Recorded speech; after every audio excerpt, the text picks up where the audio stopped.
আসন্ন টি-20 বিশ্বকাপে ভারতের বিপক্ষে ম্যাচ খেলবে না পাকিস্তান। বাংলাদেশের সমর্থনে চির প্রতিদ্বন্দ্বীদের বিরুদ্ধে ম্যাচ বয়কটের সিদ্ধান্ত নিয়েছে পাকিস্তান সরকার। গতকাল রোববার রাতে পাকিস্তান সরকারের অফিসিয়াল এক্স হ্যান্ডেলে এক বার্তায় বিষয়টি নিশ্চিত করা হয়। তবে ভারতের বিপক্ষে ম্যাচ না খেললেও বিশ্বকাপে অংশগ্রহণ করবে পাকিস্তান। বার্তায় পাকিস্তান সরকার লিখেছে, ইসলামিক রিপাবলিক অন পাকিস্তান সরকার আইসিসি টি-20 বিশ্বকাপের 2026 সালের আসরে অংশগ্রহণের জন্য পাকিস্তান ক্রিকেট দলকে অনুমোদন দিয়েছে। তবে পাকিস্তান ক্রিকেট দল 15 ফেব্রুয়ারি ভারতের বিপক্ষে নির্ধারিত ম্যাচে অংশ নেবে না। এর আগে ম্যাচ বয়কটের বিষয়ে পাকিস্তানের প্রধানমন্ত্রী শেহবাজ শরীফের সঙ্গে আলোচনায় বসেন পাকিস্তান ক্রিকেট বোর্ডের সভাপতি মহসিন নাকভি। সেখানেই সিদ্ধান্ত হয় ম্যাচ বয়কটের। তৃতীয় কোনো দেশের সমর্থনে এই প্রথম কোনো দল আনুষ্ঠানিক ঘোষণা দিয়ে বিশ্বকাপের ম্যাচ বয়কট করল। ভারতের বিরুদ্ধে এই ম্যাচ বয়কটের ফলে পাকিস্তানের হয়তোবা বড় অঙ্কের আর্থিক জরিমানা হতে পারে, কিন্তু সেই ঝুঁকি নিয়েও পাকিস্তান বিশ্ব ক্রিকেটে ভারতের দাদাগিরির বিরুদ্ধে নিজেদের অবস্থান পরিষ্কার করল। এই ম্যাচ বয়কট করলে আইসিসির কাছ থেকে শুধু আর্থিক জরিমানা নয়, ম্যাচ থেকে অর্জিত বিপুল পরিমাণ লভ্যাংশ হারাবে পাকিস্তান। এসব শাস্তি ও সমালোচনার ঝুঁকি সত্ত্বেও ভারত ম্যাচ বয়কটের যে সিদ্ধান্ত পাকিস্তান নিয়েছে তাতে স্পষ্ট আইসিসি তথা বিশ্ব ক্রিকেটে ভারতের একচ্ছত্র আধিপত্যবাদ ভেঙে দিয়ে দৃঢ়প্রতিজ্ঞ পাকিস্তান ক্রিকেট বোর্ড। বাংলাদেশ যখন বিশ্বকাপে অংশগ্রহণ না করার সিদ্ধান্ত নেয়, তখনই এই সিদ্ধান্তকে সমর্থন জানিয়েছিল পিসিবির সভাপতি মহসিন নাকভি।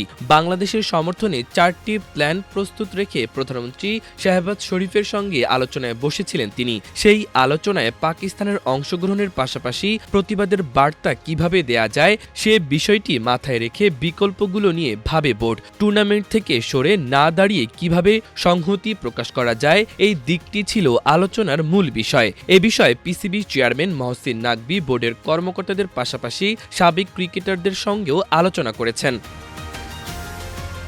সেখানে নাকভি বাংলাদেশের পক্ষে স্পষ্ট অবস্থান নেন বলে সূত্র জানিয়েছে।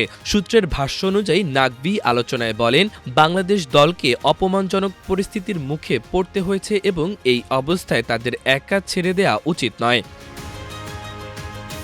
এর আগে নিরাপত্তা ইস্যুতে ভারতীয় ক্রিকেট বোর্ডের নির্দেশে মুস্তাফিজুর রহমানকে আইপিএল থেকে বাদ দেয় কলকাতা নাইট রাইডার্স। এই ঘটনার জেরে পুরো দলকে নিরাপত্তা শঙ্কায় চিন্তিত বাংলাদেশ ক্রিকেট বোর্ড নিজেদের ম্যাচগুলো ভারতের বাইরে হস্তান্তরের দাবি জানায়। ভারত থেকে নিজেদের ম্যাচগুলো শ্রীলঙ্কায় সরিয়ে নিতে দাবি জানায় বাংলাদেশ।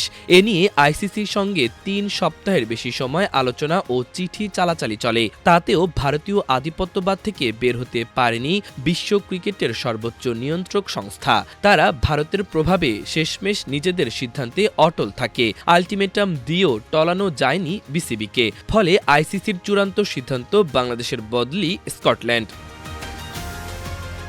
আইসিসির এমন সিদ্ধান্তে নিন্দার ঝড় ওঠে বিশ্বজুড়ে। কেননা একই কারণে গত চ্যাম্পিয়ন্স ট্রফিতে পাকিস্তানে খেলতে যায়নি ভারত। শুধু তাই নয়, দুবাইয়ে একই হোটেলে থেকে একই ভেন্যুতে নিজেদের সবগুলো ম্যাচ খেলেছে তারা। শেষ পর্যন্ত শিরোপাও ঘরে তুলেছে ভারত। বাংলাদেশের ক্ষেত্রে তবে কেন উল্টো নিয়ম? এই প্রশ্নের উত্তর খুঁজতে গিয়ে আইসিসিকে দ্বিমুখী বলে অভিহিত করেছেন পাকিস্তান ক্রিকেট বোর্ডের সভাপতি মহসিন নাকভি। এছাড়া ভারতের জ্যেষ্ঠ ক্রীড়া সাংবাদিক ও লেখক শারদা উগ্র দ্বিচারিতার অভিযোগ এনে স্রেফ ধুয়ে দিয়েছেন নিজ দেশের ক্রিকেট বোর্ড ও ক্রিকেট বিশ্ব নিয়ন্ত্রক সংস্থাকে। চারদিকে এই সমালোচনার মাঝে পাকিস্তানের ভারত ম্যাচ বয়কটের সিদ্ধান্তে চূড়ান্ত রকমের বড়সড় ধাক্কা খেল আইসিসি।